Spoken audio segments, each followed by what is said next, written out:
Hello, everyone. I wanted to share a secret with you. This is my first graphic novel, Table for One.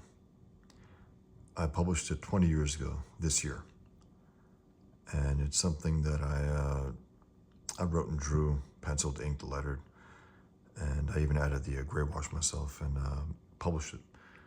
Very proud of it. It was nominated for an Eisner Award, Russ Manning Most Promising Newcomer Award, and I got the endorsement of the great Alex Toth, who I think is the greatest comic book artist of all time, who had this to say about my first effort. You are a mighty talented pro, write, draw, stage, tell stories with brilliant savvy to all elements in a mix. I'm very impressed, kudos. You can imagine how I felt when I got that handwritten postcard from him.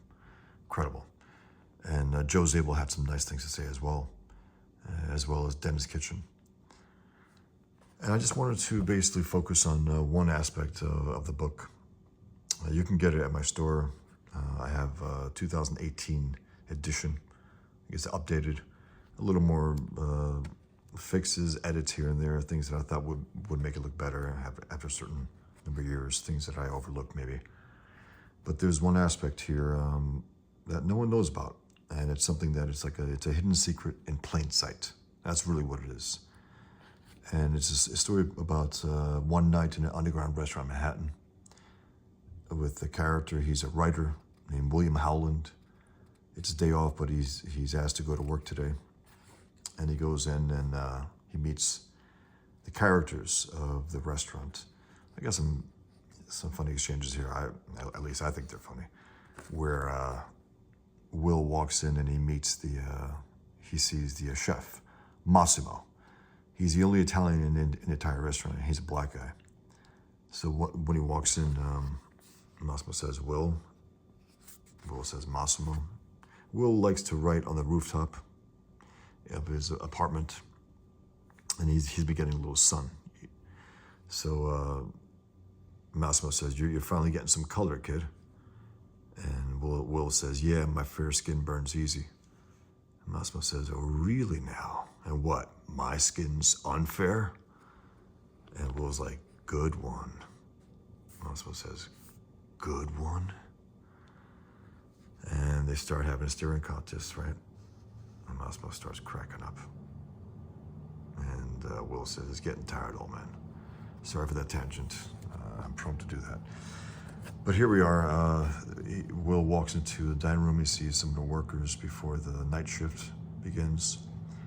And you look at this character called Kripnik Shwagula.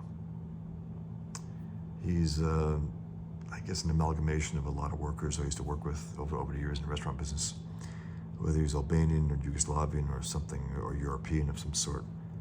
And coming in. And if you look at his hair, I intended to have a silhouette of something. It looks like a grease pit, right?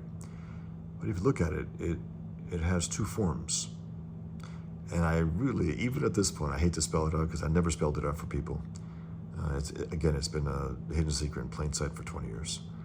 But if you look at it, take a good look at it,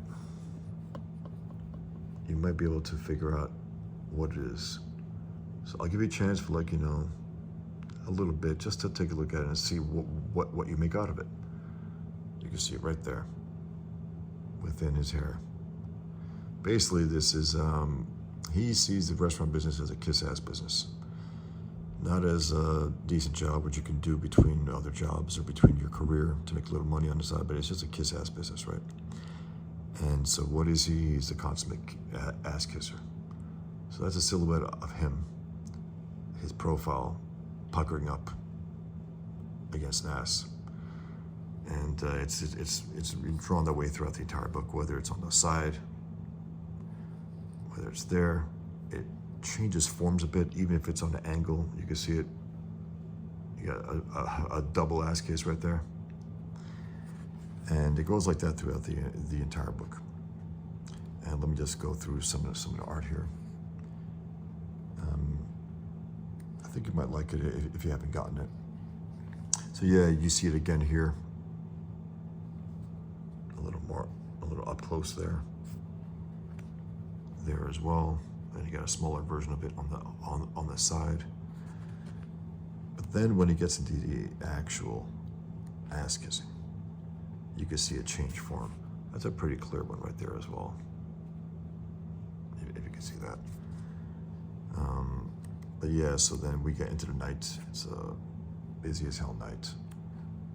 And even, again, as I said, it changes forms, right? So this character called God, he calls himself God, he brings in his girlfriend, and she's standing there with her cellulite on the legs, if you look close. And his hair, the silhouettes in his hair change slightly to fit the situation. You might be able to see it there. And then, a little later, when he gets into the actual act of lying, kissing the customer's ass, you see it goes from this to this, to a little closer to that. And then even that, when he's really laying it on.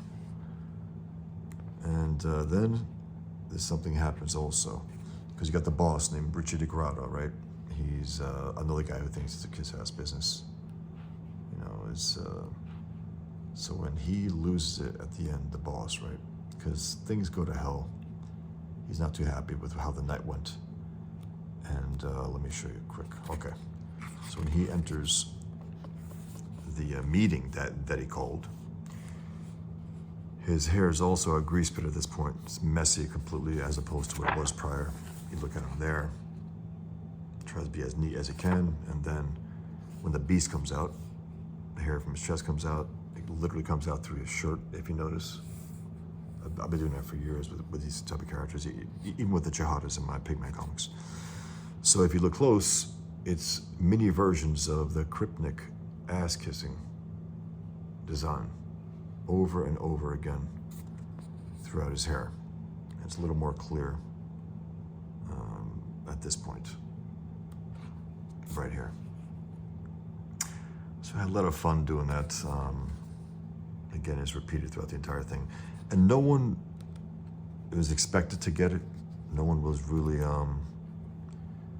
you know, it was just something that I thought was a nice way to add a little more dimension, a little more fun to my comic book. So yeah, that's something that no one really gets on their own. I don't think anyone ever got it.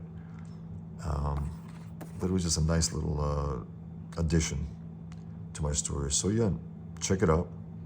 Here's the signature shot and quote of the entire graphic novel, with Will walking through the restaurant and saying, "I walk into a crowded room, not a soul in sight." That's his attitude this night in particular.